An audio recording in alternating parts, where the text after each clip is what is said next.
in the box! Hi, and welcome to Poptography. My name is Patrick, and today's What's in the Box. It's a package that's been sitting since I've been ill, and finally was getting around to opening it. I'm very excited. It's from Entertainment Earth. As you can see, the box didn't end up like this. This is because my cat, both cats, Emma and Bella, have been using this as a place to rest. Basically, with fat cat Emma, my calico, her fat weight almost basically broke the tape on this. So let's take a look and see what's actually inside. I don't really have to use a knife to open this one up actually. So, all right, let's take a look here.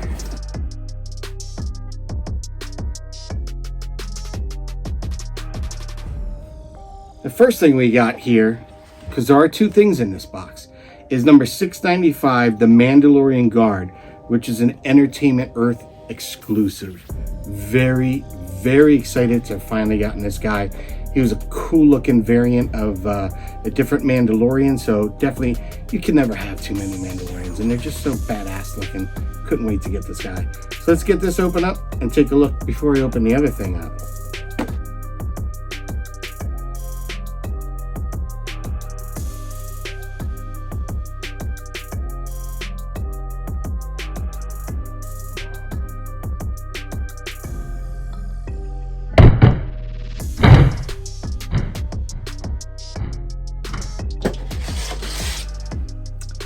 All right, so the Mandalorian Guard, awesome looking pop. Just first initial look.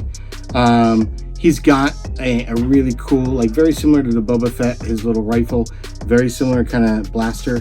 Got a great looking jetpack, his boots, all the detailing of his armor, just look great. And I really love the color of this, this blue, like a navy blue, with this dark gunmetal gray for the T in his helmet, and then he's got like his little markings as well, and then the tan and the blue, and dude, it just looks so good. He's got some, scratches and stuff, and it looks just great. Like the weathering on it just looks, it's great. It's absolutely beautiful looking pop.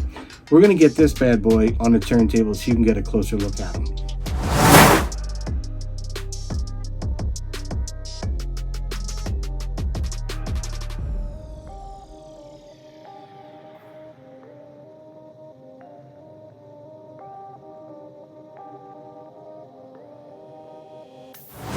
All right, now that we got a closer look at the Mandalorian Guard, let's take a look at this. Now, I know both Lex and Chris, my co-hosts on the Star Wars podcast, are going to laugh about this one because I have sworn this one off.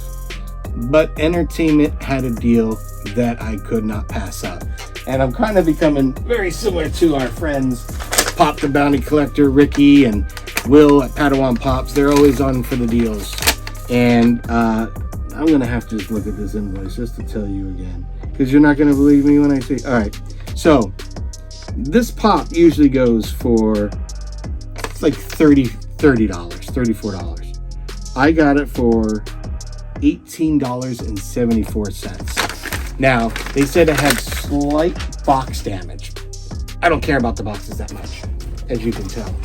But let's take a look at this box, because I ended up ordering the Mandalorian in the N1 Starfighter with R5D4, number 670, which is another kind of pop ride or hyperspace hero, if you will. It's not part of that hyperspace hero collection, but very similar to the one that was.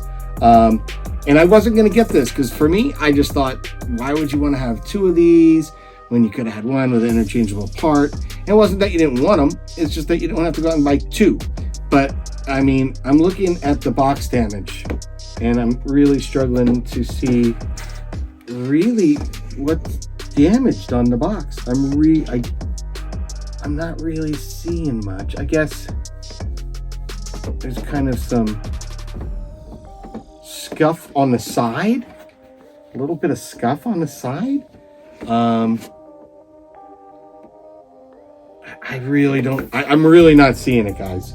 And I know my buddy Christopher picked up a really cool Vader, battle damage Vader for the same same thing. Got it on the cheap because it was box damage. So I'm not seeing the box damage, guys. And again, a $30 pop, it's slightly more than you'd pay for a 4-inch normal pop, and you're getting a pop ride out of it. Couldn't shoot down that deal. 18 bucks, take my money. Let's get this pop out of the box, and let's all take a better look at them.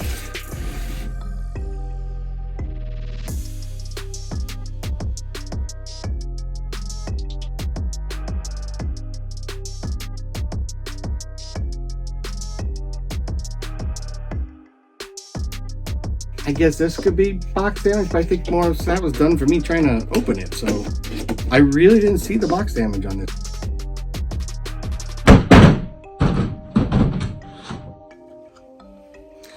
But I must say, this is a very, very nice looking pop ride. I love the N1 and the original one with him and Grogu, as well as the classic N1 with young Anakin Skywalker. So again, having another one of these is just really cool. R5D4 in that looks really great. At least they did a good job on this one. And what I mean by that is the Harrison Dula, I was gonna photograph her Hyperspace Hero, and I just never bothered with it because I was so, I guess, disgusted with the treatment of Chopper, who's my favorite droid. They did such a crappy job on that one. It looked like more like a proto they didn't go back and finish, and they're rushing it out the door. That's my opinion. Funko, if you have a response, please drop a comment. Love to hear what went wrong with that pop compared to these others that we're seeing that look so much better. Just curious, please. If you're watching, give us a comment. I'm curious because I photograph these things and I really love the products and I love Star Wars, so I'm curious what was the fail on that one. But this is a win. Look at this. Looks great. Looks really great. So much detail in this. So I'm going to put this on the turntable so we can get a closer look. And while that's on the turntable, I'm going to grab the other one. When we come back from the turntable, we'll take a look at both of them, and you can get a better look and compare and see which one you like. Let's get this guy on the turntable for you.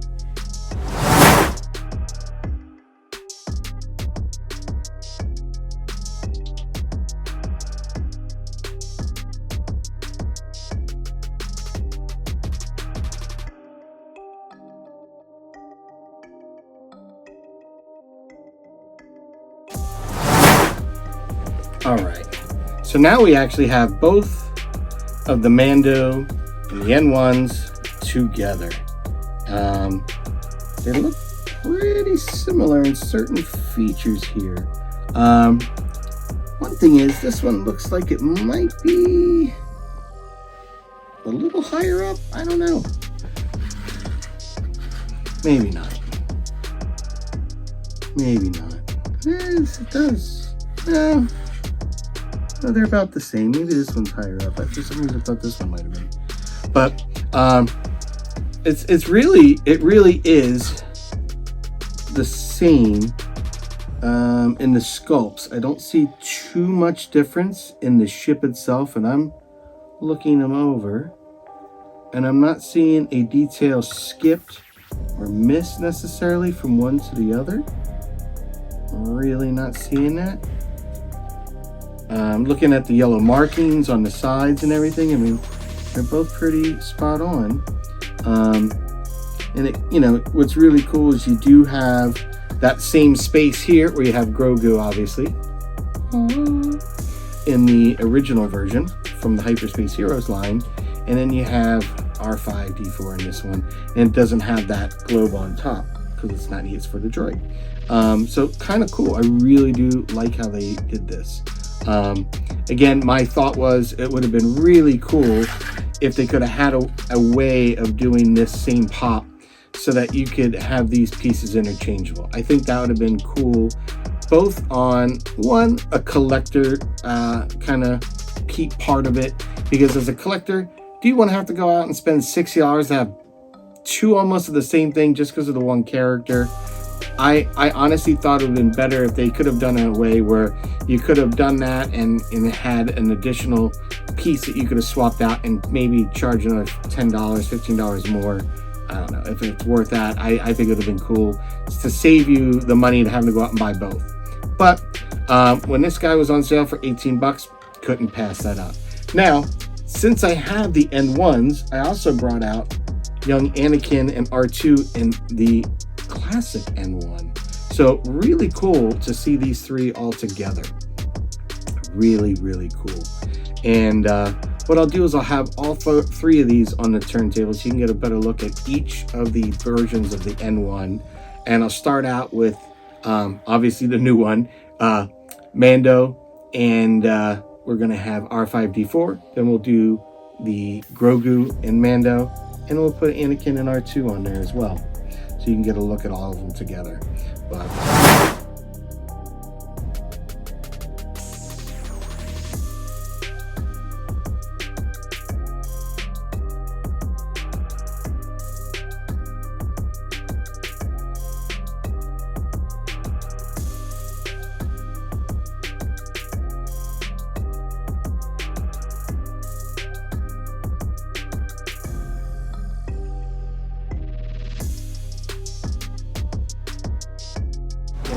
if you like this kind of content, please hit that like, definitely hit the subscribe, and don't forget to hit the notification bell so you don't miss the next episode of Poptography. Until then, may the Force be with you.